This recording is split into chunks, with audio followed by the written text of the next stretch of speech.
हमारे राष्ट्रीय अध्यक्ष ने 80 हराओ भाजपा हटाओ का नारा दिया है, तो हमें उम्मीद है ये निश्चित रूप से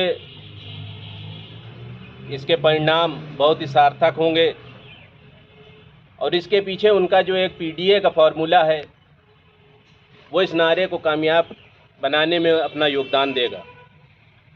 जैसा कि पीडीए के बारे में आपको मालूम है कि पिछड़ा, दलित, अल्पसंख्यक या उसको आदिवासी या अगड़ा भी कह सकते हैं, तो उसमें ये नारा उस पीडीए उस 80 हराओ और भाजपा हटाओ के नारे में, इस नारे का योगदान में जो हमारा पीडीए का फॉर्मूला है उसमें इसको कामयाबी तक पहुंचाएगा। और इसमें जैसा कि आपको मालूम है उत्तर प्रदेश में लगभग 50% ओबीसी वर्ग है और लगभग 21% दलित वर्ग है और 19.26 अल्पसंख्यक वर्ग है। कैंडिडेट हमारे बीच में दिया है जो कि उनकी बातों को अमल में लाने का काम कर रहा है।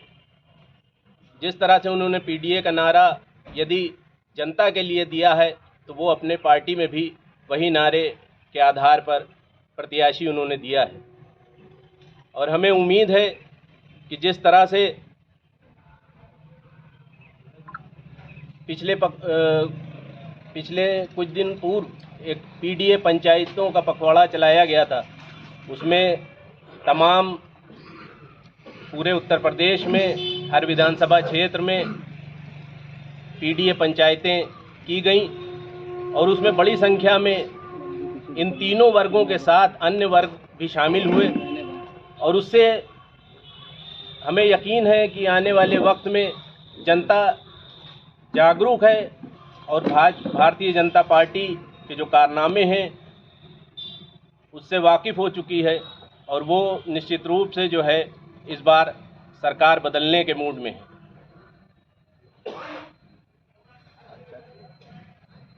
क्योंकि जिस तरह से भारतीय जनता पार्टी ने धर्म मज़हब के नाम पर जनता को गुमराह किया, उसको बेरोज़गारी के मुद्दा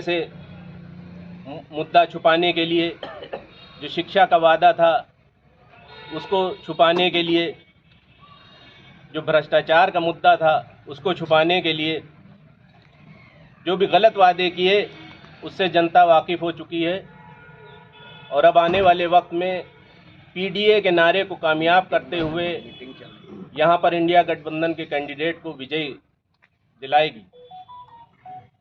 जहाँ तक रुदौली विधानसभा क्षेत्र की बात है, रुदौली विधानसभा क्षेत्र में एक उत्साह है इंडिया गठबंधन के कैंडिडेट के लिए, क्योंकि रुदौली हमेशा से इसको अनदेखा किया गया। यहाँ की सड़कें, मिसाल के तौर पर आपका इहार वाला मार्ग पिछले 2 सालों से बन रहा है, आज तक वो नहीं बन पाया है। और जबकि भारतीय जनता पार्टी को सबसे ज़्यादा वोट उधरी से, उसी पूर्वी इलाके से मिला।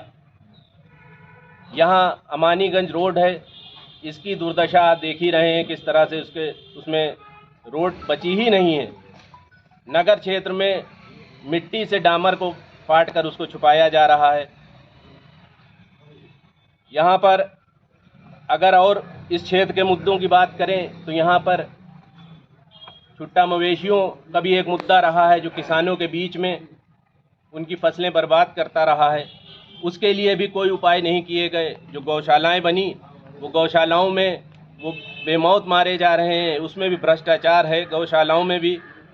उसके अलावा यहाँ के चाहे तहसील का अगर बात करें तो तहसील में अधिकारी कर्मचारी बेलगाम है, बिना सुविधा शुल्क के कोई काम नहीं हो रहा है सरकार में।